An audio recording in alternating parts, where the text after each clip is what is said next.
Bismillahirrahmanirrahim. Assalamualaikum warahmatullahi wabarakatuh. Perkenalkan, nama saya Muhammad Saifin Al-Ghifari dengan NPM 20112011106. Di sini saya akan menganalisis tentang kasus hukum perdata internasional.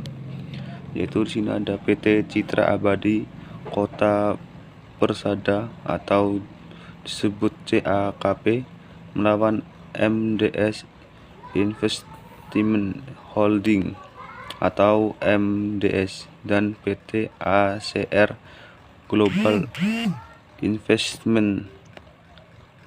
CAKP sebuah perusahaan Indonesia dan MDS perusahaan Virgin Islands menandatangani perjanjian pembelian saham PT Perdana Gapura Prima atau GPRA, sebuah perusahaan publik perbedaan hukum Indonesia. Perjanjian tersebut ditulis dalam bahasa Inggris dengan pilihan hukum tunduk pada hukum Indonesia. Perjanjian tersebut tidak dibuat dalam bentuk akta notaris, tetapi telah dilegalisasi oleh pejabat notaris. Alih-alih melunasi pembayaran kedua, MDS mengajukan persyaratan baru, meminta posisi untuk perwakilannya dipimpin manajemen perusahaan, penamaan modal, dan meminta relasi untuk pembayaran kedua. CAKP mengajukan gugatan prestasi terhadap MDS dan Pengadilan Negeri Jakarta Timur mengabulkannya dengan menyatakan bahwa perjanjian pembelian saham sah dan mengikat dan memerintahkan kepada CAKP untuk membayar sejumlah kompensasi atau Pengadilan Negeri Jakarta Timur putusan nomor 275/PDT-G/2018/PN Jakarta Timur.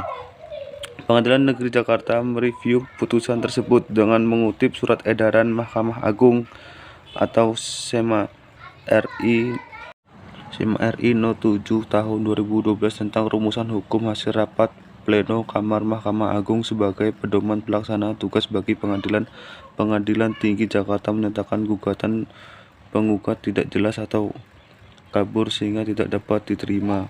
Pengadilan Negeri Jakarta putusan nomor 136/PDT-2020/PT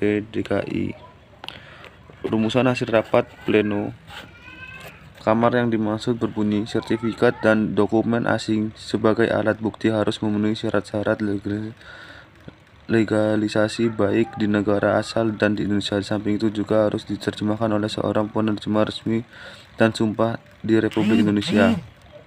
Sehingga menurut Pengadilan Tinggi Jakarta, CAKP harus terlebih dahulu menerjemahkan perjanjian tersebut dengan penerjemah resmi yang disumpah. Perbedaan dengan putusan-putusan dalam dua perkara di atas, Pengadilan Tinggi Jakarta tidak menentukan apakah perjanjian yang dibuat tanpa menggunakan bahasa Indonesia batal demi hukum atau tetap memiliki kekuatan mengikat. Pengadilan Tinggi Jakarta hanya menyatakan bahwa surat perjanjian yang demikian tidak memenuhi syarat untuk dijadikan sebagai bukti di pengadilan sebelum diterjemahkan oleh penerjemah resmi yang disumpah. Titik taut primer 1. Kewarganegaraan. PT Citra Abadi Kota Perseda atau CAKP sebuah perusahaan dari Indonesia. Titik taut primer 1. Kewarganegaraan. PT Citra Abadi Kota Perseda atau CAKP sebuah perusahaan dari Indonesia dan PT MDS Investment Holding perusahaan dari Virgin Islands, domisili Indonesia dan Islandia. 3. Tempat kedudukan badan hukum Pengadilan Negeri Jakarta. 4. Pilihan hukum dalam hubungan hukum internasional Mahkamah Agung Indonesia.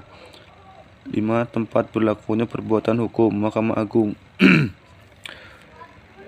Titik taut sekunder 1. Kewarganegaraan. PT Citra Abadi Kota Perseda perusahaan dari Indonesia dan PT Titik taut sekunder 1. Kewarganegaraan PT Citra Abadi Kota Perseda perusahaan dari Indonesia dan PT MDS Investment Holding perusahaan dari Islandia.